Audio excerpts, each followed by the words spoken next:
Alors nous sommes le samedi 23 avril 2016, nous sommes de retour à Hyères. J'ai quelqu'un à côté de moi, je vais lui demander de se présenter. Bonjour. Alain Cadéot, j'écris depuis l'âge de 15 ans et je suis ravi d'être à Hyères aujourd'hui. Alors justement, nous sommes donc à cette fête du livre, à Hyères, deuxième édition. Est-ce que vous êtes d'abord venu à la première édition? Oui, absolument. Je suis venu à la première édition où nous avions été les écrivains et les éditeurs remarquablement bien reçus par le maire et puis par toutes les personnalités qui composent.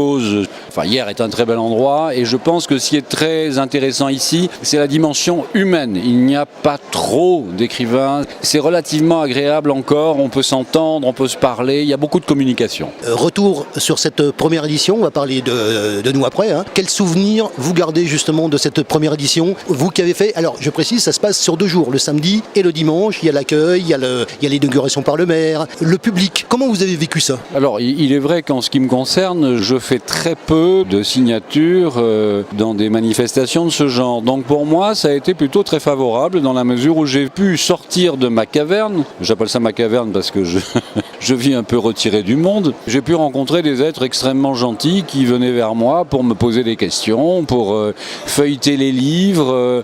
Donc ça a été une très belle relation aussi avec le public. Alors on va donc revenir sur ce livre-là. C'est pas le premier. On a posé la question juste avant de commencer. J'ai obtenu une réponse qu'on va rappeler parce que ça fait quand même un certain temps que vous écrivez. La réponse c'est 50 ans, c'est ça? 50 ans, oui. Enfin, ça doit faire beaucoup plus en réalité. Si on considère que l'écrivain est d'une certaine manière une sorte de Highlander, parce que finalement, c'est celui qui va chercher en amont par le biais de ses pairs, je pense évidemment à Montaigne, à Rabelais, etc., qui va chercher en amont ses sources d'inspiration. Il y a le personnage vivant, en l'occurrence moi, Alain Cadéot, qui écrit depuis 50 ans, mais il y a tout ce que j'ai accumulé de par mes lectures depuis ces fameuses 50 années aussi. Donc je suis porteur d'une mémoire qui, quant à elle, date de plusieurs siècles. Combien de livres? Écrits, publiés, une quinzaine environ. Quant aux pages non publiées, je ne les compte plus, c'est dans des grands coffres que j'entasse. Dans quel genre? Pour simplifier, on va dire dans un registre un peu poétique. J'ai un écrivain que j'aime particulièrement et dont j'aime à parler toujours. Vous le connaissez autant que moi, c'est évidemment Jean Giono. C'est un petit peu ce panthéisme qui m'intéresse. Ce qui m'intéresse, c'est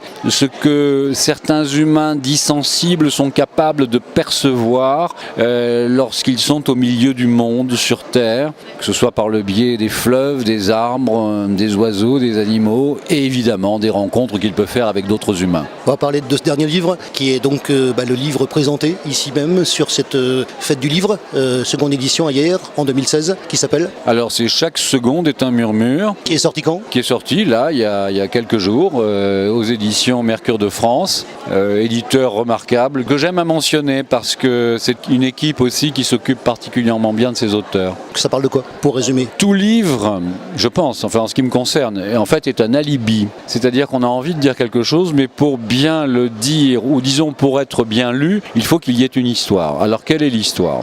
C'est un personnage assez jeune, il a 19 ans, 20 ans, il s'appelle Iwil. Ce personnage a eu un drame dans sa vie, 1 an, 2 ans, 3 ans avant, on ne sait pas. Il a eu un accident de voiture. La jeune femme qui était sa compagne, son amie, est morte dans l'accident. Il rentre chez lui et comprend très vite que ses parents ne pourront rien pour lui. Les adultes ne peuvent rien pour les adolescents. Il part de chez lui avec un petit sac et part sur des routes et marche. C'est un marcheur invétéré. Il faut savoir qu'il est immense, il mesure 1m95, il est roux et en plus il est bègue. Il a des difficultés d'élocution. Et quand il marche, il ne bégait plus. Ça, il s'en est rendu compte il y a très longtemps. Et il va rencontrer au fil de ses marches sur un plateau désert, insitué au possible, c'est nulle part. Ce sont ces non-lieux que j'aime par excellence, où on ne sait plus, comme on dit, je ne sais plus où j'habite. Ben voilà, c'est ça. C'est le lieu où on ne sait plus où on habite.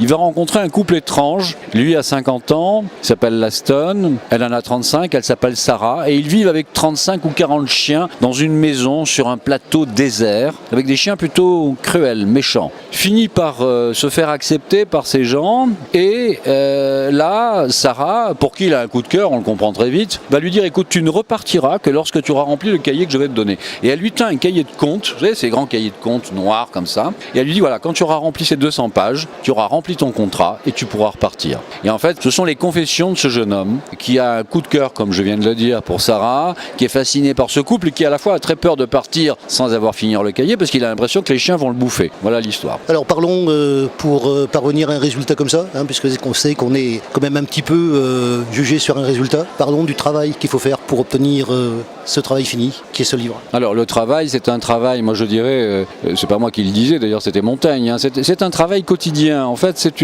je pense que l'écriture, c'est une méditation quotidienne. Ce matin, j'écrivais une page d'ailleurs sur, la nécessité d'écrire. Il y a ce que j'appelle les bûches colossales de cèdre et de santal. Je pense une fois de plus à Rabelais, Dostoïevski, Tolstoï. Il y a ensuite les bouquets ou les fagots merveilleux qui illuminent tout. Évidemment, je pense à Rimbaud. Et ensuite, il y a ceux qui, comme ici, à ce salon du livre, tous ces écrivains qui donnent chacun, avec leur tradition, avec leur personne, leur sensibilité, donnent leur écriture. Mais toutes ces écritures sont combustibles, au sens où elles réchauffent l'humain. Et l'humain a besoin d'être réchauffé. Je crois à l'écriture qui est un brasier nécessaire pour tenir, je dirais, le cœur de l'homme au chaud dans ce vide absolu dans lequel nous sommes. Là, rendez-vous compte que vous êtes en train de m'interviewer, nous sommes en réalité sur une petite planète qui s'appelle la Terre au milieu de l'infini. C'est quand même hallucinant, nos voix.